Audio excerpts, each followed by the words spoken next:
Welcome back to Plead Your Case. You just saw the West region. Now it is time for the South region. I'm Tyler Zeman, joined alongside Michael McKenzie and Spencer Frattare to break everything down.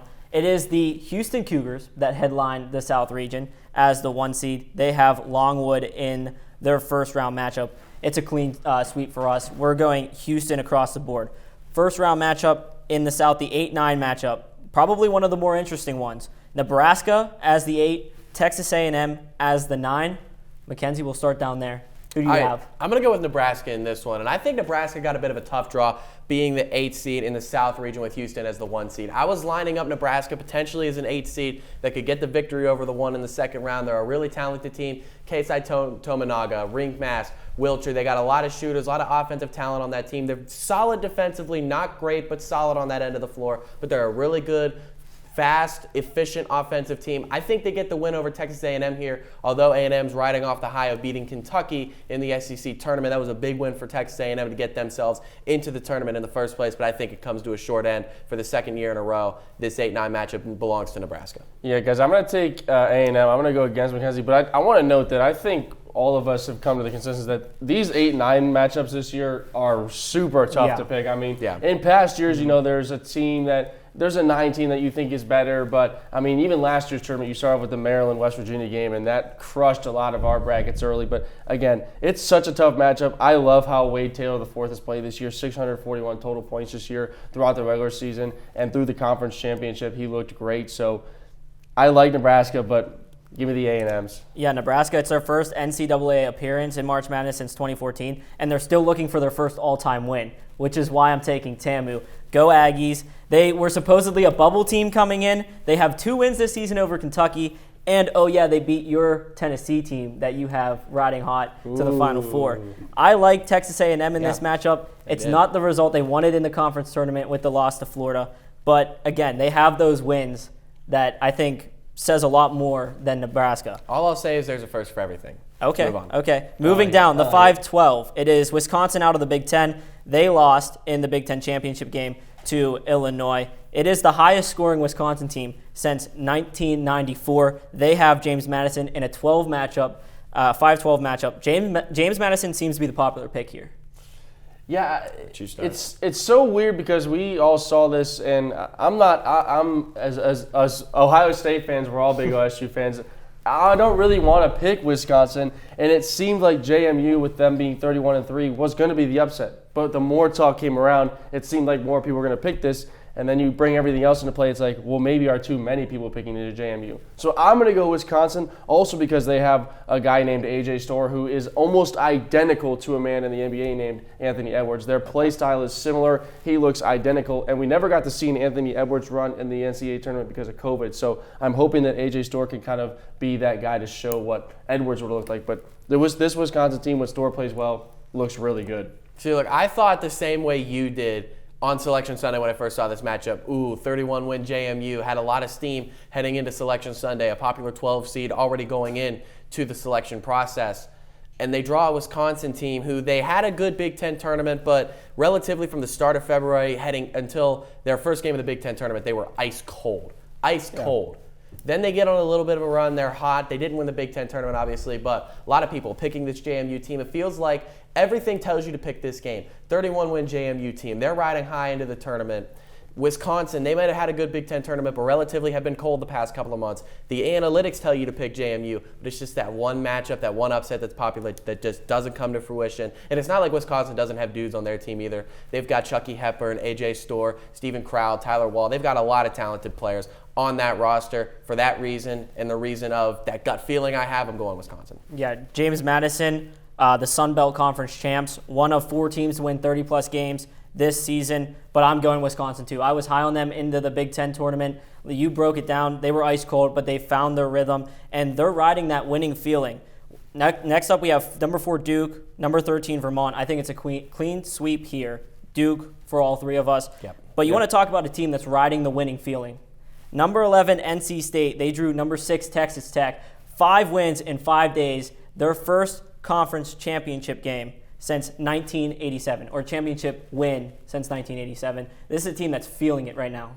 I mean, DJ Burns Jr. is already a national darling heading into this tournament. Everybody loves DJ Burns, and don't get me wrong, I love DJ Burns as well. But I think the real DJ from NC State that's going to take everybody by storm in this game is going to be DJ Horn. He's a really talented guard. He can score the basketball better than anybody on that Wolfpack team. Haven't really been high on Texas Tech this year. They had a good showing against BYU in that Big 12 tournament, their last win in the conference tournament. I'm still going to go with NC State here. They were close against Creighton last year as an 11 seed. Didn't get the job done this year. I think they do get the job done, and DJ Burns becomes even more of a darling than he already is heading into the tournament. Yeah, I don't know if this is going to be a super night. I'm going the same thing with McKenzie. I said it once before, and I know it's like kind of a cliche. It reminds me of the UConn team a little bit ago with Cardiac Kemba. They were kind of counted out at the beginning of the season. Then they make that 5-0 run through their tournament, and then they just go ahead and smoke. Now, granted, they were ranked, I believe, a 4 seed at the time in that tournament, and they had Cardiac Kemba. They had Shabazz Napier, Jeremy Lamb. They had a lot of future NBA guys, but this is an NC State team that's riding off that 5-0 game win streak from the tournament.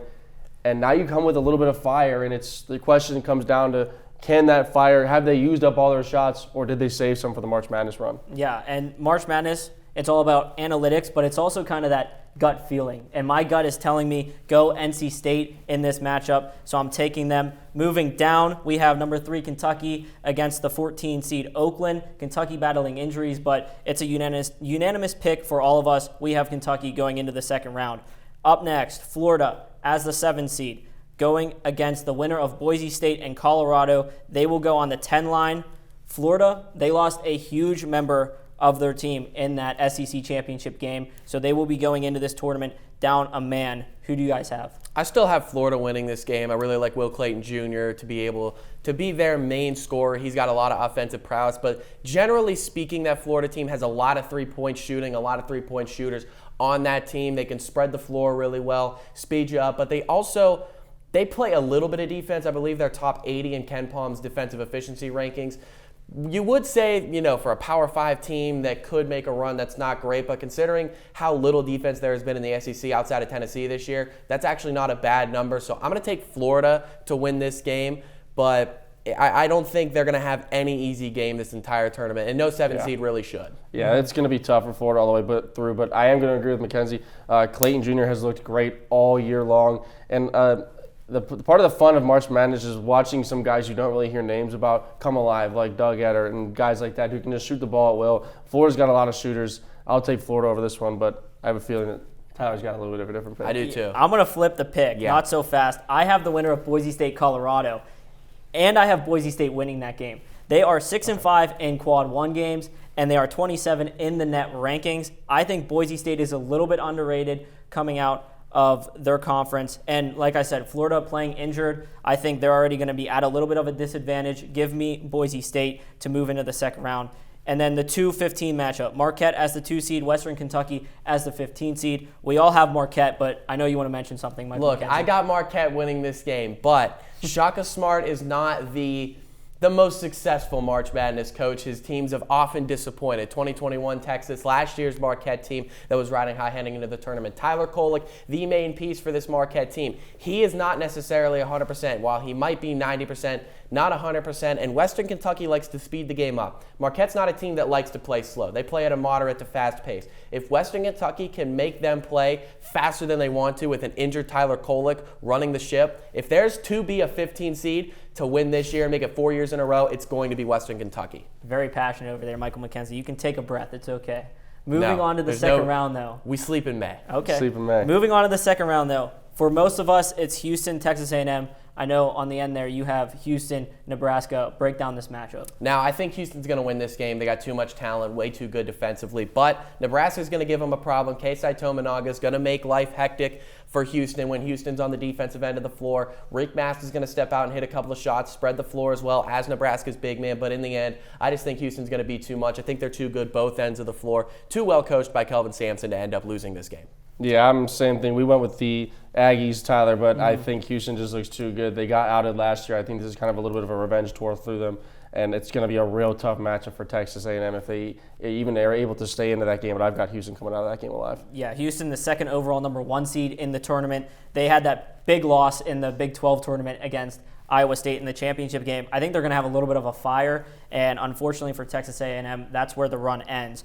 Up next, we have number 5 Wisconsin, number 4 Duke, I believe all across the board. Yeah. Yep. This is an exciting matchup, a 4-5 game that can go either way. Duke, they've either been really good or they've struggled. They've gone on streaks where they've been ice cold, just like Wisconsin. It's really just who's going to come out and kind of have that fire in the matchup. Yeah, we talked about AJ Storr, but guys, it's no secret every year that Duke gets the talent. Every year they will have 2 or 3 guys that are known on the circuit, on social media, on some place Duke has these guys. Flipkowski, Jeremy Roach, and Jared McCain are arguably, I think, their 3 best players. And Jared McCain is an absolute, he can do it all. He can shoot, he can get to the lane, and then you have Flipkowski, who can also do just the same thing. There was that little injury scare with the court incident. I think he'll be ready to go for the tournament. But again, it's all going to come down as to, will Duke play soft or not? We always see them play soft in this tournament, and I think that's what kills them. But every year Duke has the talent, but it just seems they're never able to get it done. I have Duke coming out of this game against Wisconsin. Ooh. And I want to say Duke can get it done because they've got the talent on that team. They've got fun players to watch. But it comes down to I don't think they're tough enough. I really don't. And I would like to say that they can turn up the physicality, turn it up a notch heading into the tournament. But you look back at that incident, Filipowski, they're all slow to get off the court. I think that you got to have an awareness in that situation to get off the court. But they all want to play the victim. They all want to be, they all want to cry and they all want to say, look at me, I'm the victim, this happened to me, cry for me. That is the mentality of a soft team. Wisconsin, they're a tough physical basketball team. While they're not consistent, they are going to get down and do the dirty work more times than not. For that reason, I'm taking Wisconsin to win this game. And I agree with you there. I'm taking Wisconsin. I think the glaring moment is when they got basically bounced out of their own gym in the North Carolina game at the end of the season. That was one of the worst start of a performance in a rivalry game that I think I've seen in a pretty long time. Duke was just not prepared, and I think that is one of those moments where you look back and you say, okay, if that Duke team shows up, they're going to have problems, and that's why I'm picking Wisconsin in that game. Up next, we have 11 NC State and number 3 Kentucky in the second round matchup on the bottom half of the South. Who do we have coming out of that matchup? I know I got Kentucky. I'm going to ask, do we all have Kentucky coming out of this matchup? I do have Kentucky, yes. I do not. You do not? Okay. I think this is going to be a lot closer of a game than people think. Go ahead. And while I have gone by the statement of Kentucky's got those 2 freshman stars in Reed Shepherd and Rob Dillingham, who are going to be guys who are building their NBA resume, they're going to go out and try to do whatever they can. But we've talked about this over and over. This is a Kentucky team that really hasn't played the best defense all year. And this is an NC State team, again, coming out of that hot run. I think this is going to be a lot closer than people think. I would like to see NC State win. I have them winning my bracket, but I'm not going to count Kentucky out, and I wouldn't be surprised if Kentucky won. Now, here's my thing. I'm picking Kentucky in this one. I just think that they have too much offensive talent. I too agree. Many There's shooters, a lot of offense there. Too many scorers on that team. And NC State, they're on a hot streak right now. They've got DJ Burns and DJ Horn, but I just don't think there's enough talent depth on this team to be able to hang with Kentucky. I just think Kentucky's going to make too many shots, make NC State play at Kentucky's pace, and that's not what NC State wants to do. In the end, it's the 3 seed of Kentucky moving on to the Sweet 16, in my opinion, at least. Yeah, and that goes for me as well. I'm going Kentucky. The talk is around Kentucky's offense this year, but John Calipari, he knows how to coach a defense. He can figure it out. If he wants to continue to cement his legacy up there as the best of the best, if he's not towards the top already, this is one of those tournaments where you look at it and say, their defense has struggled all year. If they figure out some type of strategy defensively that works for them in March and they can win games in this tournament, I think it will go even farther to show kind of how good of a coach he is. I think they'll figure things out, and I have them moving on. For you two, it is at the bottom, Florida and Marquette. For me, it's Marquette and Boise State. Marquette for both of you? I think pretty easily. If they're able to get past Western Kentucky, I know Mike mentioned it, I think if they're able to get past that, I don't think Florida will be much of a problem. It might be a good game, but I think, I don't know. I can't see Florida keeping it close with Marquette. I don't know what Mackenzie's thoughts are, but. You're going to say something devious. I can, and I see Florida winning this game. I think there's first-round upsets that we don't see happening. There's also second-round upsets that we often don't see happening. Yeah. Give me Florida over Marquette. Wow. I think Florida, Interesting. the way that they play, they made the SEC championship game. They're playing better defensively down the stretch. I just think that they're a team you don't want any part of in your bracket right now. And Marquette, again, I said it, Tyler Kolek is not at 100%. And this team is still good without Tyler Kolek on the floor, but they're not the same. They're not even close to their best when he's not 100%. running the ship, running the offense for Marquette. And I said it, Shaka Smart worries me greatly in March. He does not give me any sort of confidence or conformity in picking his team in March. I picked them to make the national championship game and be a runner-up last year, trying to give him one more shot to prove me wrong, and they lose to Michigan State in the second round. I don't know if I'll ever trust Shaka Smart to make a run in March until he makes a Final Four or wins a national championship. Right now, he's got to prove it to me. And Florida, they're an upstarter team, up and coming, to be a consistent powerhouse in the SEC, in my opinion. Again, give me this win to kind of cement where Florida's heading in the future. Okay, I like it. I like the upsets. I'm all for the upsets. We're all for the upsets. I have Marquette going in that. In the Sweet 16, it is for myself and Michael McKenzie. It's Houston, Wisconsin. For you, Spence, it is Houston and Duke. Who do you have? I have Houston coming out of it. Again, I think I'm not super high on them, but I think they're going to at least make it to the Elite Eight. I don't see them making it to the Final Four. We'll get there in a sec. But I think Duke, again, I think if Duke is able to get, again, that Wisconsin-Duke game, I think might be one of the better games of the tournament, if we get it, of course. Mm-hmm. But if Duke's able to get past Wisconsin, I think they're going to have used up all their shots. And I think Houston's going to come off a fresh win of Texas A&M. And I think it should be a pretty easy game for Houston. I like Chucky Hepburn. I like AJ Storr. I like the offensive players that Wisconsin has. But Houston, too well of a coach team, too well disciplined. Jamal Shedd's really good. The Big 12 Player of the Year. LJ Cryer, the transfer from Baylor. I think Houston's going to end up getting it done pretty comfortably against Wisconsin. I think they could win that game by more than 10, more than they beat Nebraska. Yeah, I think whoever comes out of that game is just going to have that disadvantage already, because the winner, they're going to both be beat up between Duke and Wisconsin. I think Houston wins it. Wisconsin's run comes to an end.